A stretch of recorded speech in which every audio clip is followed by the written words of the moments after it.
When Herbert Hoover accepted the Republican nomination for president, he declared, "We in America today are nearer to the final triumph over poverty than ever before in the history of any land. The poorhouse is vanishing from among us." But just a few months after Hoover's inauguration as president, the nation experienced a series of economic and natural disasters. Floods, droughts, and the Depression caused many Arkansans to lose their farms and homes. In hopes of rebuilding their lives, many of these farmers brought their families and meager belongings to the swampy soil of Mississippi County to live and work in a federal resettlement project known as the Dyess Colony. There were three major factors that led to an agricultural and economic crisis. There was a flood of the Mississippi River, which led to lots of farms being flooded and losing their crops. Then along comes the drought of 1930-31. And so if you were still standing after the 1927 flood, then chances are you were wiped out because all your crops burned up in the field. And then the icing on the cake was obviously the stock market crash in 1929, and all the banks started failing. It's hard to think of at the time how bad the Depression was in Arkansas and throughout the South. I mean, it was 15% of Arkansas families were on the poverty rolls in 33. And that's a huge percentage of the population. And there's probably a whole lot more that needed to be on that just weren't for whatever reason. In the midst of these two big natural disasters, it became impossible for farmers to get credit to recover from the natural disasters. So farms failed, and the economy in farming communities, of course, crashed with that. A lot of people in the Arkansas and elsewhere lost everything. The flood impacted twice as much area in Arkansas as it did in Louisiana and Mississippi combined. So you had people that had been successful farmers, but they lost all their land. And of course, people that worked as tenant farmers and sharecroppers obviously had no people to work for.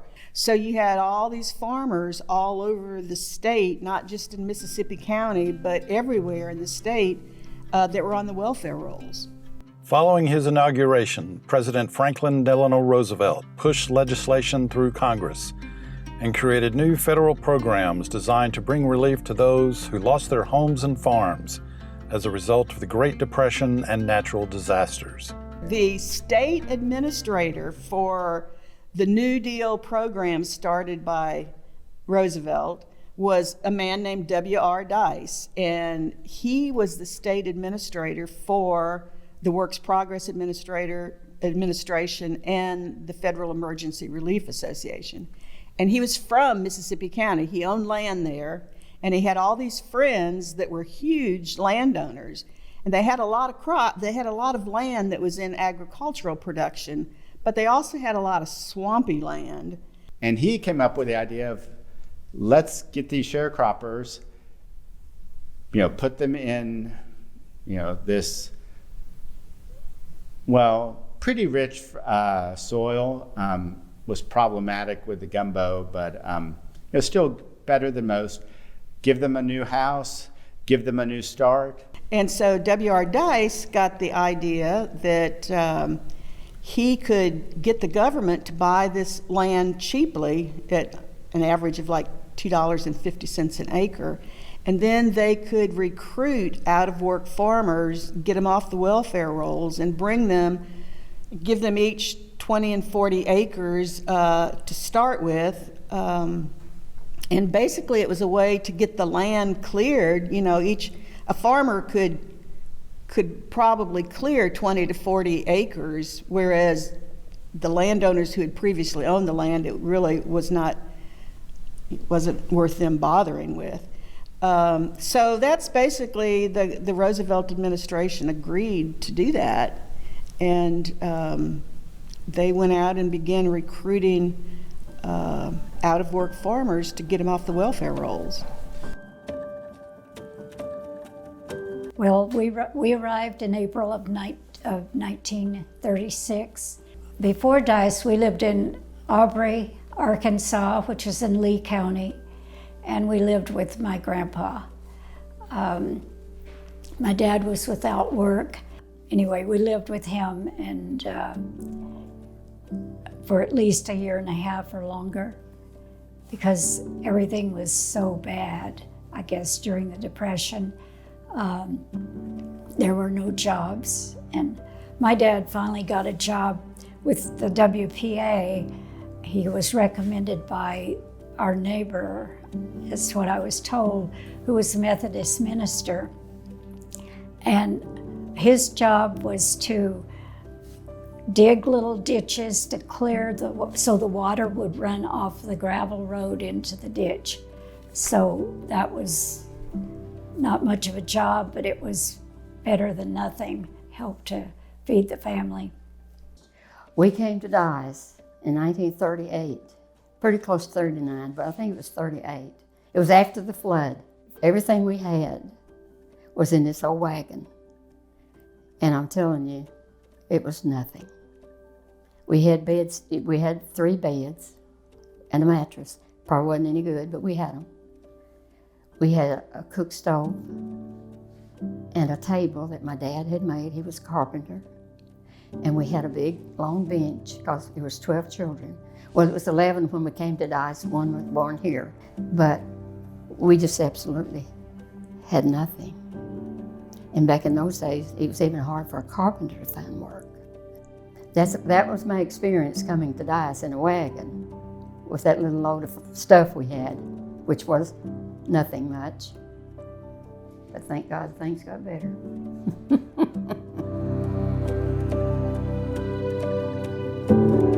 And of course, when we heard about Dyess Colony, that was a big opportunity. And as you probably know, it wasn't the easiest thing in the world to get to be accepted into this project. Well, there was a pretty complicated application process with stacks of government paperwork that ask about not just about farming background, ability to farm the land, but also personal qualities of each of the family members, whether there were any sicknesses or perceived weaknesses, and those sorts of things about the different family members. You preferably had to have children old enough that they could help you with clearing the land, to make it easier to clear the land. You had to be you had to have good mental health as well as physical health. You had to show that you got along well with your neighbors. You had to show that you were not extremely religious or extremely political. There was just a lot of restrictions, just not anybody. I mean, you felt like if you got here, you were really lucky. And I think that was true. We were really lucky. We lived on a farm. Now, when we first moved here in our younger days, our land was not cleared. We had to clear the land. And I know, and I have heard since that the government, this was part of our deal in buying our land, that they gave us a mule or a team of mules and a middle buster, and we had a house and a couple of barns. But I remember us clearing the land. I remember being down with Daddy dynamiting, and I remember watching those mules of snaking the logs out. I think that's what they call it, when they hooked those mules to those logs and we'd pull them out of the fields. It was our first home, I guess I really knew, and growing up there, what I like to tell everybody, they said, well, there wasn't a lot of poor people out in Dyess. I said, yes, there were a lot of poor people. The only thing about it, they didn't know it, because everybody out there was poor.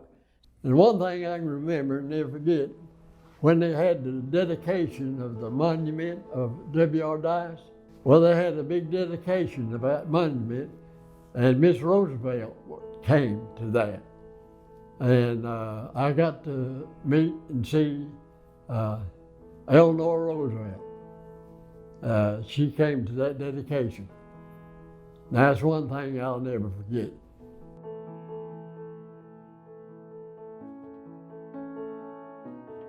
Dyess was set up with many of the basic functions of society set up in a centralized, socialized manner. So there were schools and the cannery and home economists and such things provided by the federal government and shared there in the colony. One of those things was a hospital. Having a hospital that's staffed and everything was just like one of the major advances. You know, probably a lot of these people, you know, never had been to a hospital. You know, thinking back to relatives I had that would have been alive at that time. Yeah, you know, everyone was born at home. You know, people died of things that we now think of, well, you know, that's easy to cure, but it's just because they didn't have the, you know, they didn't have the health care. And most of the people that were patients there were women having babies, because prior to that, women had had their babies at home. And because the families that they had recruited were young families who could get out and work to clear the land, you had about a fourth of the women in the colony pregnant at any given time. And they offered delivery services for them for free because they were trying to encourage them to come to the hospital and to make themselves available for prenatal care and postnatal care. And so that was a big business at the hospital, was having babies. I know that I had my tonsils removed when I was in the 3rd grade and my appendix when I was in the 4th grade. And I remember very well that I was laying in that bed and I just felt like crying because I thought everybody thought I was going to have a baby because I was in the hospital. I thought that was the main reason you went to the hospital, was to have a baby. And I thought, oh my gosh, they'll all think I'm having a baby. Well, again, for the farmers, their children had very little education. The farmers then, they lived in tar paper shacks. You know, they had usually their windows, if they had anything over the windows, it was tar paper or whatever. They had dirt floors. They lived out in the country a lot of times. No schools close by, but even if there were schools close by, usually the kids had to work in the fields, and so they got very little education. When Dyess was established, they felt that education was an important component of that colony. It was beautiful. We were very proud of our school. We probably had the most advanced school in the whole state, because most, as far as I know anyway, most schools at that time were 2-story or whatever. And here you had a school that was designed by an architect that no doubt for the federal government was one of the best. So we were very proud of our school. It was beautiful. We had everything. We had a music room. We had a library, a nice kitchen, you know, for lunches, lunchroom. It was fun. We had all kinds of things. We played on the playground. And I think that was one of the successes in this colony idea, is that you got people from all over the state. You know, you pulled them from all different places and you put them together. And your hope is that they'll develop a community. And, you know, you look for reasons to bond. And sports and schools are really easy places for that. And, because you can all root for the same team. We always had here at Dyess, usually, one of the better teams in the district at least.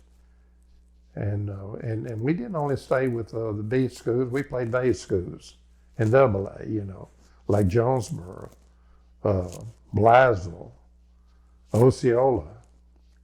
They were larger schools, but we could beat them and did beat them. I think that whether they planned to or not, the school and the extracurricular activities through that with the sports were one of the ways that really knitted the community together. And I just said, part of the school song that we had was, "We're loyal to you, Dyess High, to our colors, we're true, Dyess High. We'll back you to stand against the best in the land, because we think you are grand, Dyess High." Dyess was, for the time, a pretty big place. It was 500 families. It was set up for 500 families. I think it got to 493 families or something along those lines. But it was 500 families plus the people who lived in the colony center who didn't farm. So your teachers, doctors, federal employees, postmaster, all of those sorts of things. So if you imagine the size of families at that time, this was a pretty big town for rural Arkansas at the time. Definitely big enough to support a hospital, but it also became the place that folks from neighboring towns would come in to visit. It was probably inevitable, but you begin to have a lot of conflict between the state government and the federal government as to who controlled what, because most of the people in Dyess were subject to federal regulations as opposed to state, and that did not set well. So there was a lot of controversy there. Again, you also had a lot of people that left because it just wasn't what they expected it to be. I mean, they really did think maybe this was going to be a handout instead of a hand up, as some people said, and so they weren't really willing to work that hard. But then you also had the people, it was kind of it didn't work well for one reason, that the government expected it to be a colony and a cooperative venture. But the people they recruited to come there were very independent people who wanted to market their own crops. They didn't want to be dependent on their next door neighbor who maybe didn't work as hard as they did. And so you had a lot of people that really didn't like the government regulations. And then along came World War II. I'm talking about, we lost the population in the 40s. During World War II, people went north to work in the war factories. They quit making cars, and they started making ammunition and war material, and they were paying much better than teachers or farming. So people moved, and that's when we started losing school population and population on the farms. Honestly, I think my older brother came home from the Army, and I think he talked him into moving. Yeah. My dad would have been completely happy to stay here. But he wanted to live in the city, and went to work for a Goodyear tire company and worked like a slave. But he loved it. He loved the farm. Yeah, and I think he would have died happy here. From the time Daddy was out of the Navy until we finally moved, we would have our little powwows at night. We would sit around at the coal oil lamp, because we still had the coal oil lamp for part of that time, and talk about moving to California. And I'd say, I don't want to go. I don't want to go. I said, the sun never stops shining there, and I've got enough freckles all over already, and I don't want to go to California. But it took several years, but eventually that decision was made. So you had this steady dwindling of the folks that were in the colony for any number of reasons. The government, the switch in the government support, the ability to go elsewhere to get jobs, the dissatisfaction that caused some people to leave. So obviously it dwindled, and by the late 1950s, it was, pretty much just a shell of what it had been.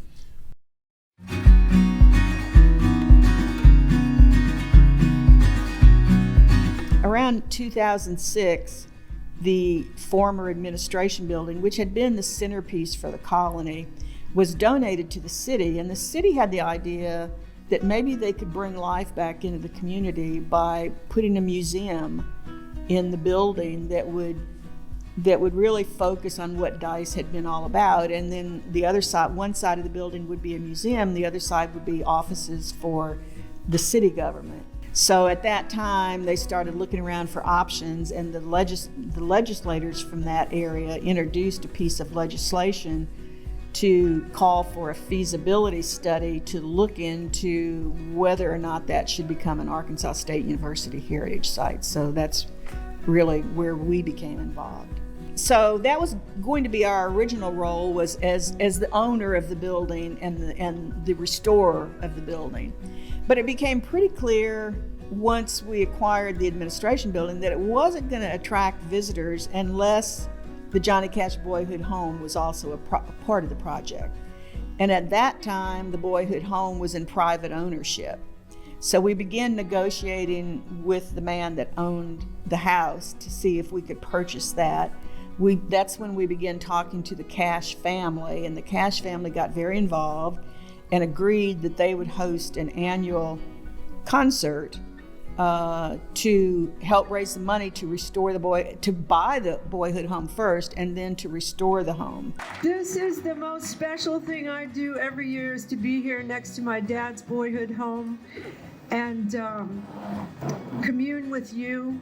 I feel a thread all the way back to this land, you people, this part of the country, and it's a very moving experience to be here every year. The proceeds for that have continued to benefit the project in helping us complete some of the outbuildings at the house and other improvements such as that. But then they also go to help fund scholarships here at Arkansas State.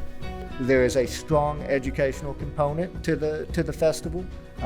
We hope it's also entertaining in many ways, including not just the concert, which usually will bring in Nashville quality acts, but then also we have regional music and other things such as that we hope are entertaining. Yeah, I think a lot of people are shocked when they come there because a lot of people just expect to find the Johnny Cash home. They have no idea that Johnny Cash, his family moved there when he was 3 years old. So he grew up there. He graduated from the Dyess High School. He went through, the same situation that every other colony family went through. I think it's where he learned a lot of his concern for his fellow man and his love of family. All those values were things that he learned growing up with other colonists in Dyess. But people don't know that story, and they come there and they find out this story of an agricultural colony during the New Deal that was the biggest in the country, and people had no idea that it existed. And they find that story as fascinating, if not more fascinating for some people, than the Johnny Cash story. We have had visitors from all 50 states, and I believe our current count is 63 countries that have visited us. Some come for the festival, but others come for tours year-round. We now see about 10,000 visitors a year in Dyess, and we project that eventually we'll see something closer to 30,000 visitors a year. And there's a direct impact from that. There's the buildings that have been restored and the money directly for tours and those sorts of things and for the concert. But then there's also all of the indirect impacts from that. As people come to town, they need to eat somewhere, and they need to get gas somewhere and stay somewhere. And We suspect that in future years, as more things open in Dyess, more of that money will be spent directly in Dyess. But in terms of the area, the county, and in surrounding counties, they're reaping the benefit of having these extra these visitors every year.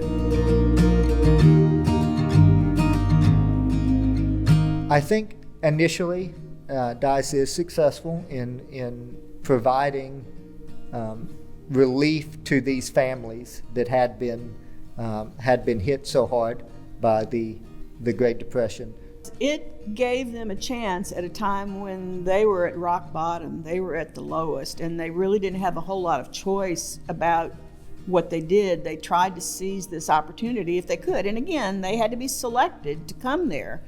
But once they came there and started earning a living and getting an education and all these things, it prepared them for a number of other things in life. And so they went out and pursued these other opportunities. And so I think, in a way, you can say that was a big success of the Dyess Colony in preparing people for life. You know, you can kick the government all you want to, but I want you to know this old country boy deeply appreciates. Had it not been for the United States of America, I probably would not be sitting here today. You know, they gave and they gave and they gave. I think overall it was probably a success. Because the kids that graduated went on to compete with other kids, I think, went to maybe other schools or bigger schools. We looked at the number of doctors and the number of school superintendents and principals and people that had all over the state of Arkansas that had all come out of Dyess. And again, I think it was that work ethic that was developed there. It was that care for your fellow man, and everybody looked after their neighbors, and it was a way of life that I think prepared people for many other successes in life. And I think it also was a success that people still remember it. Like we were talking about in the interviews, people still have pride that they came from Dyess, and they have pride in what happened, and they talk about how it, the education, the hard work and everything set them up to succeed later in life. And I have such wonderful, great memories of Dyess. It kind of set the tone for me what I would become. I always come back to Dyess, always will, because this is where it all started for me. And I know most people outside of Dyess look, and I always told them, kind of look down on us because of being a colony and how it started, but this was my roots, and every time I come to Dyess, there's just something, my emotions seem to rise within me and get away from me, and being 82 and a half years old, I still want to come back every chance I get. Every chance I get, I want to come back.